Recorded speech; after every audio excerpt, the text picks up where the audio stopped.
Hola, ¿cómo están? Con ustedes su servidora, Lucía Jiménez. Soy profesora de la Secretaría de Educación Distrital.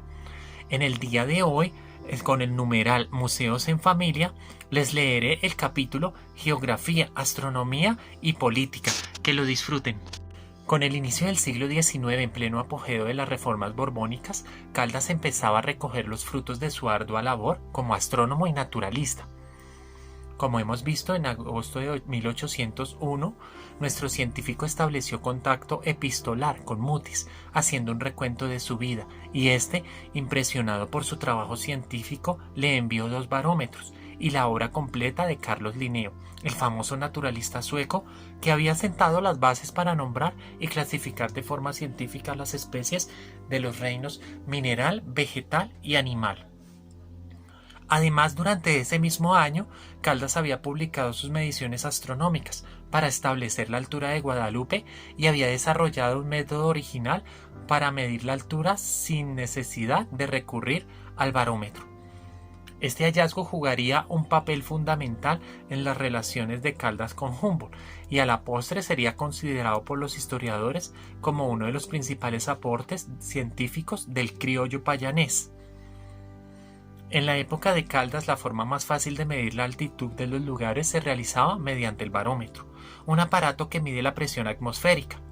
Por regla general, se había establecido que la altura de algún lugar se medía con referencia a los lugares que quedan al nivel del mar.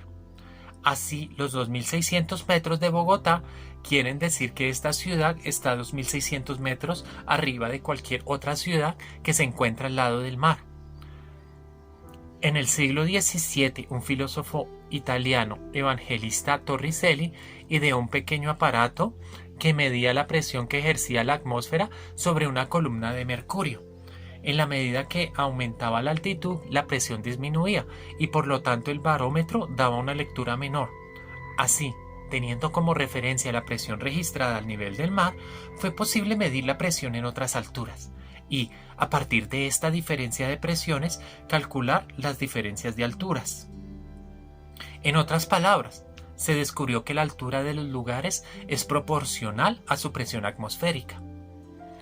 El aporte de Caldas fue el de establecer por sus propios medios que la temperatura de ebullición del agua es igualmente proporcional a la presión atmosférica y que por lo tanto era posible calcular la altitud utilizando solamente un termómetro. La forma como Caldas desarrolló este novedoso método para medir la altitud se inició circunstancialmente a principios de 1801, cuando en uno de sus viajes de exploración, esta vez al volcán de Puracé, al este de Popayán, midiendo la temperatura de la nieve, rompió su termómetro. Una vez de vuelta en Popayán, Caldas decidió reparar su instrumento, por lo que tuvo que calibrarlo utilizando el punto de ebullición del agua como referencia. Realizando diferentes experimentos y recurriendo a varios textos, Caldas concluyó que el punto de ebullición del agua variaba con la altura. Lo único que había que hacer entonces, pensó Caldas, era construir una escala especial que permitiera convertir la lectura del termómetro en una medida de altitud. La emoción del payanés frente a la posibilidad de haber realizado un descubrimiento científico original era patente, tal como lo expresara en su carta a su amigo Santiago Arroyo. He hallado, querido amigo, el medio de hallar la altura de todos los lugares con solo el termómetro y con tal grado de precisión que no difiere de las indicaciones del barómetro ni en media línea. Precisión que no me habría osado a esperar si el suceso no hubiera confirmado mis ideas. Si esta idea, a mi parecer nueva, nos puede atraer algún honor a los del mundo americano, no quiero que se da en honor de los europeos, sino en el de nuestros paisanos. Quiero que reserve usted hasta la sombra de esta teoría y que madurada que sea la que presentemos en el correo curioso.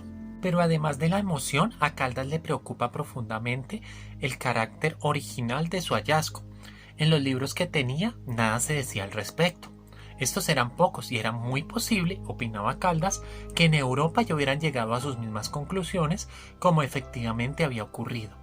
En una de sus cartas plasmaba a la perfección esta situación. Qué suerte tan triste la de un americano. Después de muchos trabajos, si llego a encontrar alguna cosa nueva, lo más que puede decir es: no está en mis libros. Pero el aislamiento científico de Caldas no solo significaba la imposibilidad de poder saber la prioridad de sus hallazgos, sino también la falta de una comunidad que reconociera sus méritos. En un importante sentido, hacer un descubrimiento científico depende de que éste sea reconocido por la autoridad científica internacional.